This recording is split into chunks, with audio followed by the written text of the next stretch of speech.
asalaamu calaykum waraxmatullaahi wabarakaatuhu dhammaan daawadayaasheena sharafta leh ee ku xiran janalkeena.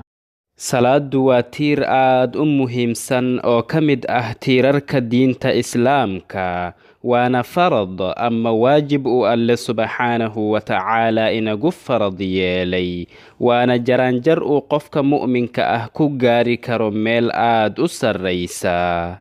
qofkii ku dadaalo oo ilaaliyo oo wakhtigeeda ku tukadana waxay maalinka qiyaamaha u noqotaa iftiin iyo burhaan iyo mid uu ku badbaado.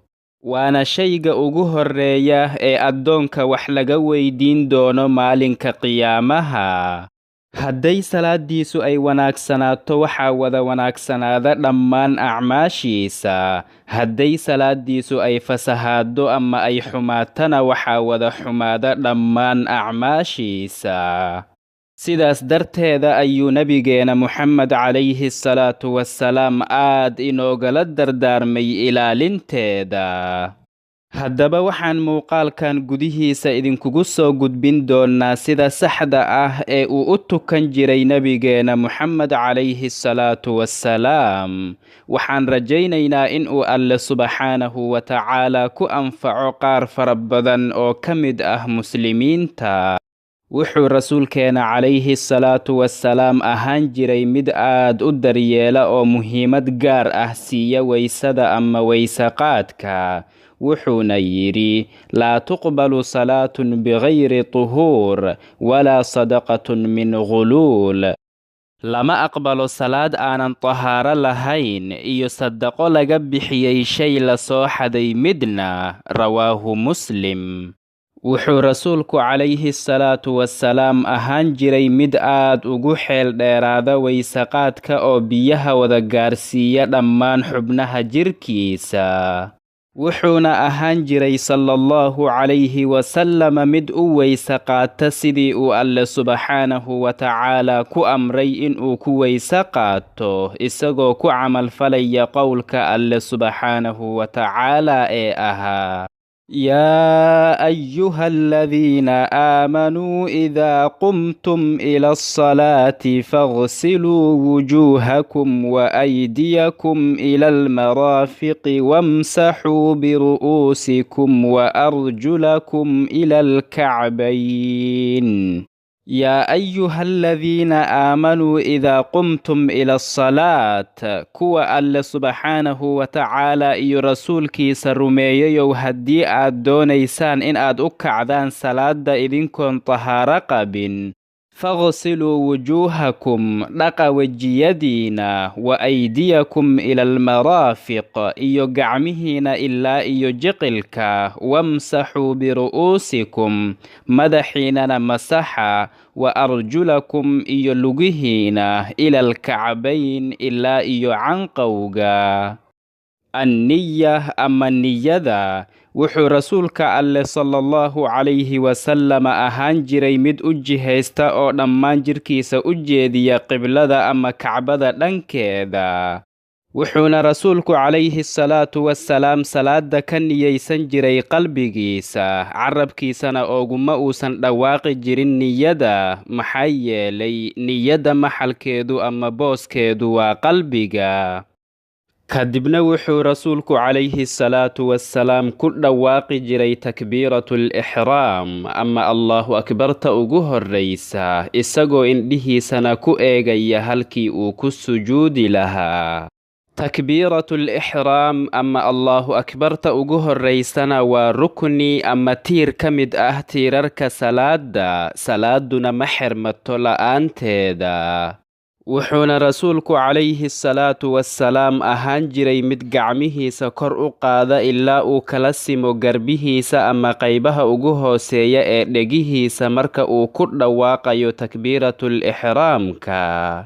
waxay bukhaari iyo muslimba wariyeen anna rasuulallahi sallallahu calayhi wasallama kaana yarfacu yadayhi xadwa mankibayhi ida iftataxa asalaah. in rasuulku calayhi salaatu wassalaam uu gacmihiisa kor u qaadi jiray ilaa uu kala simo garbihiisa marka uu bilaabanayo salaada.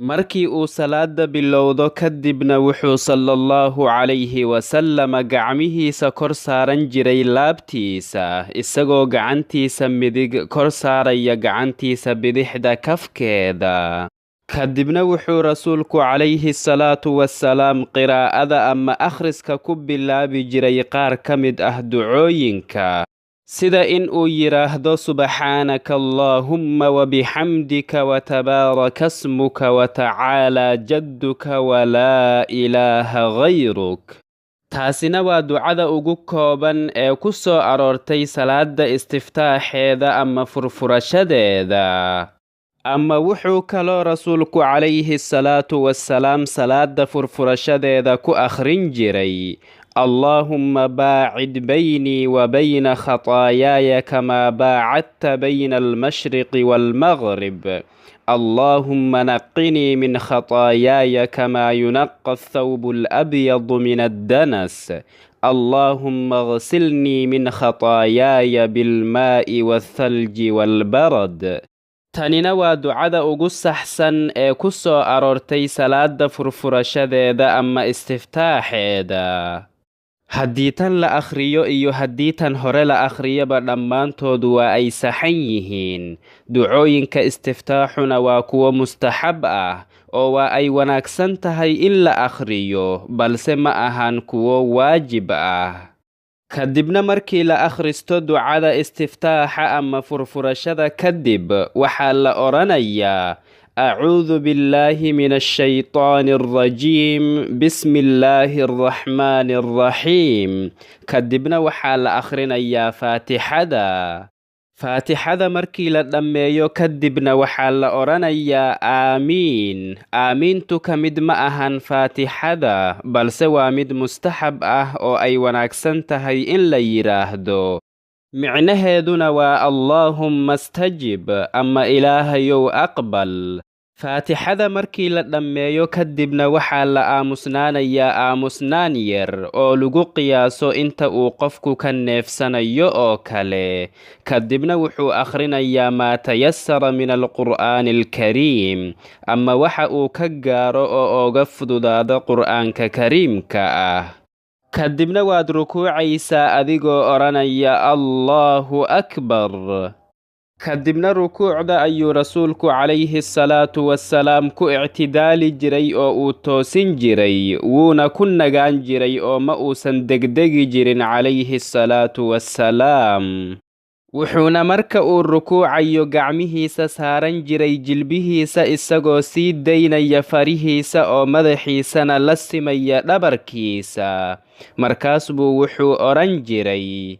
subxaana rabbiyal caziim subxaana rabbiyal caziim subxaana rabbiyal caziim subxaanaka allaahumma rabbanaa wabixamdik allaahumma ighfir lii sidoo kale waxaa rasuulka calayhi salaatu wassalaam laga wariyey in uu rukuucda ku oran jiray subxaana diljabaruuti waalmalakuuti waalkibriyaa'i waalcadama subuuxun quduusun rabbulmalaa'ikati waaruux qofkii sidaas yidhaahdana waa qof si wanaagsan oogu dayday nebiga calayhi salaatu wassalaam kadibna waxaad rukuucda ka soo kacaysaa adigoo oranaya samica allaahu liman xamidah waa haddii aad imaam tahay ama aad keligaa tukanayso sidoo kale gacmahaaga ayaad kor ugu qaadaysaa ilaa aad kala sinto garbahaaga ama dhegahaaga furuucyadooda oo waxaad samaynaysaa isla sidii aad samaysay markii aad rukuucaysay waxaadna sidaas samaynaysaa marka aad oranayso samica allaahu liman xamidah kadibna markii aad soo toosto oo aad dhabarkaaga toosiso kadib ayaad waxaad oranaysaa rabbanaa walakal xamd ama waxaad oranaysaa اللهم ربنا ولك الحمد حمدا كثيرا طيبا مباركا فيه ملء السماوات وملء الأرض وما بينهما وملء ما شئت من شيء بعد أهل الثناء والمجد لا مانع لما أعطيت ولا معطي لما منعت walaa yanfacu daljaddi minka aljadd. taasina waa sida ka sugan nabigeena Muxamed calayhi salaatu wassalaam. haddii qofku uu yahay ma'muum ama uu imaam ku daba tukanayo, ma oranayo samica Allahu liman xamidah, balse toos ayuu ducada u akhrinayaa kadib markii uu ka soo tooso rukuucda, isagoo ka bilaabaya rabbanaa walakal xamd oo kadibna raacinaya ducada inteeda kale. kadibna markaad rukuucda kadib samayso ducooyinkaas iyo ictidaalkaas iyo tuma'niinadaas, waxaad aadaysaa oo aad u dhacaysaa sujuudda adigoo odhanaya Allahu akbar, gacmahaagana kor uma qaadaysid, maxaa yeelay waxaa nabiga calayhi salaatu wasalaam ka sugan in uusan gacmihiisa kor ugu qaadin marka uu halkaas marayo. sujuuddana waxaa loo baahan yahay in qofku uu ku sujuudo 7 xubnood oo kala ah, wejigiisa iyo sankiisa oo hal xubin isku ah, iyo labadiisa gacmood iyo labadiisa jilbood, iyo weliba labadiisa cagood fiiddooda hore.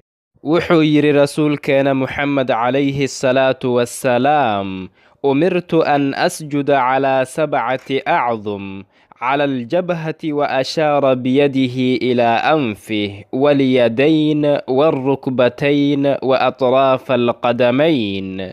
wuxuu yidhi nabigu calayhi salaatu wassalaam: umirtu an asjuda calaa 7 acdum, waxaa la i amray in aan ku sujuudo 7 xubnood, cala aljabhati wa ashaara biyadihi ilaa anfih. xubinta ugu horraysa wuxuu yidhi waa wejiga, wuxuuna gacanta ku sii tilmaamay sanka, walyadayn iyo labada gacmood, warukbatayn iyo labada jilbood, wa atraafa alqadamayn iyo labada lugood fiiddooda hore. sidoo kale waxaad sujuudda dhexdeeda ku akhrinaysaa subxaana rabbiyal aclaa, subxaana rabbiyal aclaa, subxaana rabbiyal aclaa 3 jeer iyo wixii ka badan, balse waxaa waajib ah ugu yaraan in hal mar la akhriyo. sidoo kale waxaa mustaxab ah oo wanaagsan in lagu ducaysto sujuudda dhexdeeda. kadibna waxaad sujuuddii koowaad ka soo kacaysaa adigoo odhanaya Allahu akbar, kadibna waad fadhiisanaysaa adigoo lugtaada bidix ku fadhiisanaya oo tan midigtana taagaya. sidoo kale waxaad gacantaada midigta ah kor saaranaysaa bowdadaada midigta ah ama jilibkaaga midigta ah, adigoo farahaaga ku fidinaya jilibka korkiisa. gacantaada bidixda ahna waxaad kor saaranaysaa bowdadaada ama jilibkaaga bidixda ah, adigoo sidoo kale farahaagana ku fidinaya. sidaasina waa sida sunnada ah ee ka sugan xabiibkeena Muxamed calayhi salaatu wassalaam. kadibna waxaad odhanaysaa rabbi ighfir lii, rabbi ighfir lii, rabbi ighfir lii, ama waxaad odhanaysaa allahumma ighfir lii warxamnii wahdinii wajburnii wacaafinii warzuqnii warfacnii. intaas kadibna waxaad sujuudaysaa sujuuddii labaad adigoo takbiirsanaya, kadibna waxaad ku samaynaysaa isla sidii aad ku samaysay sujuuddii koowaad. kadibna madaxaaga ayaad kor u qaadaysaa adigoo takbiirsanaya, waxaadna fadhiisanaysaa fadhi fudud ama khafiif ah oo u eg fadhigii u dhaxeeyay labada sujuud dhexdooda. fadhiganna waxaa loo yaqaanaa jalsatul istiraax ama fadhigii nasashada. waa fadhi mustaxab ah, haddii laga tagana wax dhib ah ma lahan. wax adkaar ah ama duco ah oo lagu akhriyana ma jirto. wax yar ayaad fadhinaysaa adigoo aamusan, kadibna waxaad u kacaysaa rukuucda labaad adigoo takbiirsanaya oo odhanaya Allahu akbar. sidoo kale gacmaha ayaad kor u qaadaysaa oo waxaad ku samaynaysaa isla sidii aad ku soo samaysay rakcadii koowaad. kadibna markii aad ka baxdo rakacadii labaad sujuuddeeda waxaad u fadhiisanaysaa attaxiyaadka koowaad adigoo lugtaada bidixda ah laabaya oo ku fadhiisanaya oo sidoo kalena taagaya lugtaada midigta ah. wuxuuna fadhigan la mid yahay ama uu u eg yahay fadhigii u dhaxeeyey labada sujuud dhexdooda, waana sida ugu fadli badan. si walba ama qaab walba oo uu u fadhiistana waa ay ku filan tahay haddii salaadu ay tahay mid rubaaciye ah sida duhurka iyo casarka iyo cishaha oo kale, ama ay tahay mid thulaathiye ah sida makhribkii oo kale.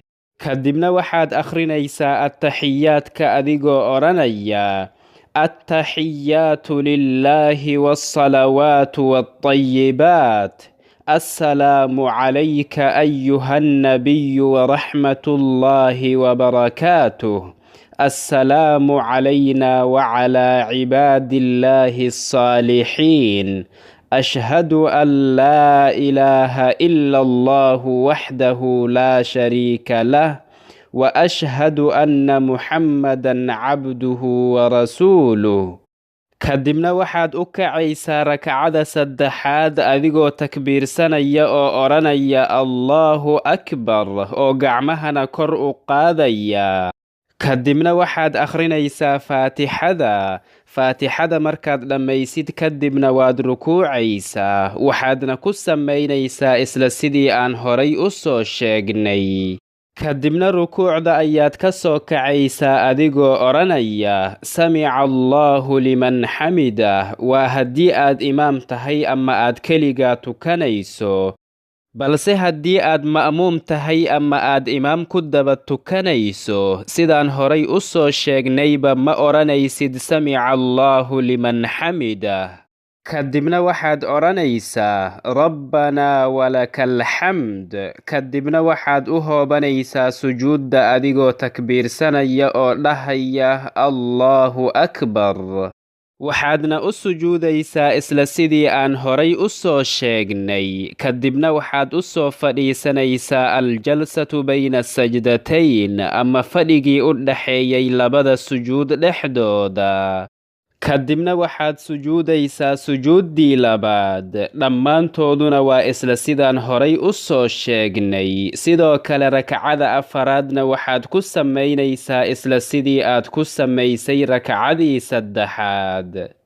kadibna salaadu sidaas ayay ku dhammaatay, waxaana soo haray oo keliya attaxiyaadkii labaad ama attaxiyaadkii ugu dambeeyey. markaad ka dhammaato rakacadii ugu dambaysana waxaad u fadhiisanaysaa in aad akhriso attaxiyaadka ugu dambeeya isla sida aad ku soo akhrisay attaxiyaadka koowaadna waxaad odhanaysaa attaxiyaatu lilaahi wassalawaatu wattayibaat assalaamu calayka ayuha annabiyu waraxmatullaahi wabarakaatuh assalaamu calayna wacalaa cibaadillaahi assaalixiin ashhadu an laa ilaaha ila allahu waxdahu laa shariika lah wa ashhadu anna muxammadan cabduhu warasuuluh. kadibna nebiga ayaad ku sallinaysaa oo waxaad odhanaysaa allaahumma salli calaa muxammadin wacalaa aali muxammad كما صليت على إبراهيم وعلى آل إبراهيم إنك حميد مجيد اللهم بارك على محمد وعلى آل محمد كما باركت على إبراهيم وعلى آل إبراهيم إنك حميد مجيد فاللهم تقبل منا صلاتنا وأعنا يا ربنا على الخشوع والخضوع فيها وعلى الإخلاص لك فيها وفي كل أعمالنا وأعنا ربنا على ذكرك وشكرك وحسن عبادتك هذا والله تعالى أعلى وأعلم، وصلى الله وسلم وبارك على سيدنا محمد وعلى آله وصحبه أجمعين. والسلام عليكم ورحمة الله وبركاته.